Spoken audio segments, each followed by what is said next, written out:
देखिए, आपके घर में भी बहनें मौजूद हैं, बेटियां मौजूद हैं, मेरे घरों में भी बेटियां और बहनें मौजूद हैं। ये आग, इसको अगर आज ना इसके ऊपर बंद बांधी गई, अगर इसको आज ना रोका गया तो ये कल को आपके घर में भी आ जाएगी। उसके अंदर मैंने खदीजा से ये सवाल पूछा कि आपके ऊपर इल्ज़ाम लगाया जा रहा है कि आपको तुलाई ज़ेवरात दिए गए, आपके आईफोन 13 प्रो मैक्स गिफ्ट किया गया, आपके भाइयों को बाहर भेजा गया, आप खुद फॉरेन टूर्स करती रही हैं। वसूख ज़राए के मुताबिक रब्ता नहीं हो पा रहा या वो इंटरव्यू के लिए आमादा नहीं है। बहुत से बड़े सहाफ़ियों ने, बड़े यूट्यूबर्स ने रब्ता करने की कोशिश की लेकिन इंटरव्यू नहीं मिला। लेकिन आपको कैसे उनका इंटरव्यू मिला? बिस्मिल्लाहिर्रहमानिर्रहीम, अस्सलाम वालेकुम। गेस्ट ओपिनियन में खुशामदीद। मैं फ़ज़ल कादरी हूँ। नाज़रीन, फैसलाबाद में एक वाक़या पेश आता है जिसमें 10 मुहर्रम उल हराम का दिन, ऐसा मुबारक दिन जिसमें ऐसी नाज़ेबा वीडियो हमें सोशल मीडिया पर मिलती है, जिसमें फैसलाबाद की एक बेटी मेडिकल की तालिबा खदीजा के साथ एक ऐसा वाक़या पेश आता है जो किसी से ढका और छुपा नहीं है।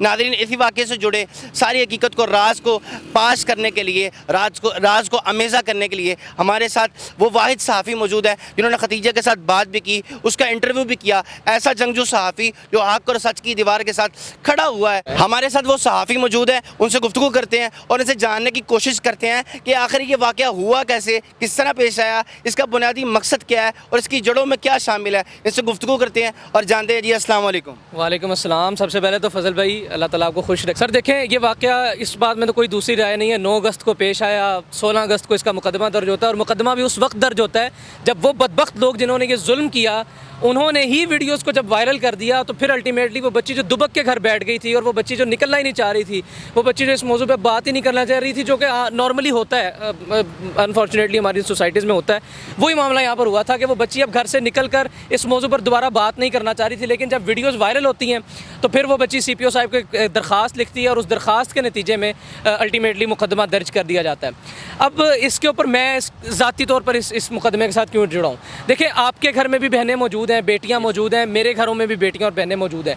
ये आग, इसको अगर आज ना इसके ऊपर बंद बांधी गई, अगर इसको आज ना रोका गया तो ये कल को आपके घर में भी आ जाएगी, ये कल को मेरे घर में भी आ जाएगी। तो इस चीज़ का सद्देबाब बहुत ज़रूरी है, इस चीज़ के ऊपर बंद बांधना बहुत ज़रूरी है ताकि कल को खुदा न खास्ता आपके साथ कोई ऐसा मामला पेश ना आए, मेरे साथ कोई ऐसा मामला पेश ना आए। पाकिस्तान की बेटियां महफूज हों इस किस्म की अशराफिया से, इस किस्म के दरिंदों से जो अपनी दौलत के नशे में धुत होकर समझते हैं कि सारी दुनिया इनकी रखेल है, सारी दुनिया जो है वो इनकी ग़ुलाम है और जो ये चाहेंगे, जैसे ये चाहेंगे, वो बिल्कुल एक डुगडुगी के बंदर की तरह इनके सामने रक्स करते रहेंगे, इनके सामने डांस करते हैं। ऐसा नहीं होगा इंशाअल्लाह ताला। हम खड़े हैं अपनी बहनों के साथ। अच्छा चीमा साहब, जहाँ पे ये वाक़े को मलूज़ ख़तर रखा जा रहा है, वहाँ पे एक बात ये भी सामने आ रही है, जिस तरह ये वाक़या तवालत का शिकार हो रहा है और वाक़या बढ़ता चला जा रहा है, बहुत से राजों से ना पर्दा उठता चला जा रहा है। एक ऐसे इल्ज़ामात की भरमार सामने दूसरी जानिब से आ रही है कि यहाँ पे सुना जा रहा है कि जिस तरह के दानिश साहब ने इनके भाई को बाहर भेजा था और दीगर मामला जुड़े हुए थे, काफ़ी जैसे बंधन था इनके साथ, कोई ताल्लुक़ था,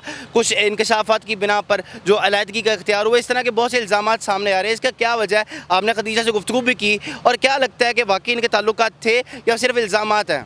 सर देखिए, मेरी बात सुने, आपका और मेरा कोई ताल्लुक़ है, ठीक है, चाहे हम बहुत अच्छे दोस्त हैं, बहुत करीबी दोस्त हैं या जस्ट ये एक प्रोफेशनल सलाम दुआ हो, क्या मुझे ये इख्तियार पहुंचता है कि मैं आपके साथ इस किस्म का तशद्दुद करूं या आपको ये इख्तियार पहुंचता है कि आप मेरे साथ इस किस्म की इंसानियत सोज़ हरकत करें?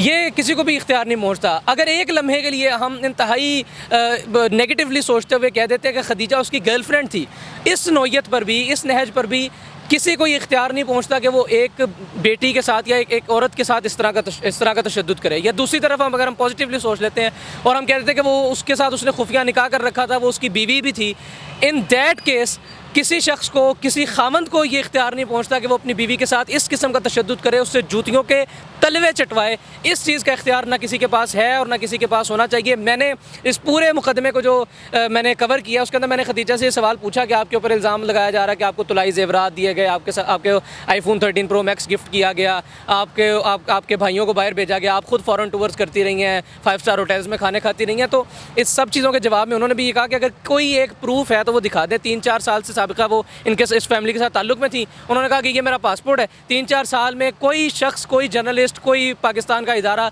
दिखा दे कि इस पासपोर्ट पर मैं साबिका 3-4 सालों में बाहर के किसी मुल्क में गई हूँ, तो इससे आगे क्या रह जाता है? उसने एविडेंस पेश कर दिया।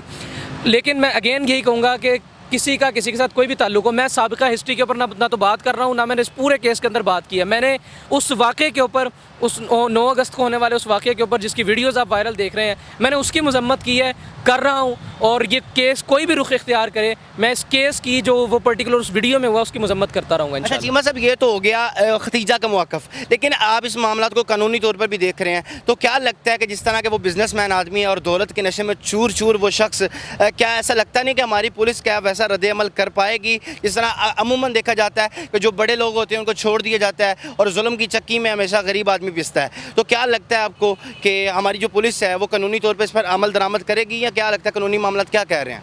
सर देखें, इस निहत्ती बेटी के साथ बेशुमार मोहम्मद बिन कासिम के रूप में मुख्तलिफ लोग इस दौर के खड़े हैं इंशाअल्लाह अज़ीज़। आप जैसे भाई खड़े हैं, हम लोग खड़े हैं, और पाकिस्तान के तीसरे बड़े शहर फैसलाबाद के जो CPO साहब हैं वो इंतहाई नफीस आदमी है। मेरी इस केस के हवाले से 2 मरतबा उनसे मुलाकात हुई है डायरेक्टली, तो वो इंतहाई फ़र्ज़ शनास और इंतहाई नफीसुल तबा आदमी हैं, और उन्होंने इस केस में ज़ाती दिलचस्पी लेते हुए कहा है कि इंशाअल्लाह अज़ीज़ हम उस शख्स को जो भी कल्प्रेट होगा, अब मैं ये नहीं कहता कि ये कल्प्रेट होगा, ये कल्प्रेट, जो भी कल्प्रेट होगा, उन्होंने कहा कि उसको हम करार वाकई सज़ा तक पहुँचाएँगे इंशाअल्लाह अज़ीज़, और इस केस को एक टेस्ट केस बनाएँगे आने वाले लोगों के लिए। तो इंशाअल्लाह ताला अब तक जो किरदार है पुलिस का मेरी इन्वेस्टिगेशन के मुताबिक वो मस्बत है, और इंशाअल्लाह अज़ीज़ आगे जो हालात नज़र आ रहे हैं, अगर कुछ 1-2 चीज़ें हैं उसके अंदर जो अभी मैं ज़रा डिस्क्लोज़ भी नहीं कर सकता, अगर वो 1-2 चीज़ें ना हों तो फिर ये केस बहुत अच्छा जा रहा है, और इंशाअल्लाह अज़ीज़ ये केस खदीजा के हक़ में होगा। चीमा साहब, एक ये भी अफवाह सामने आई जा रही कि कुछ मचलके की बिना पर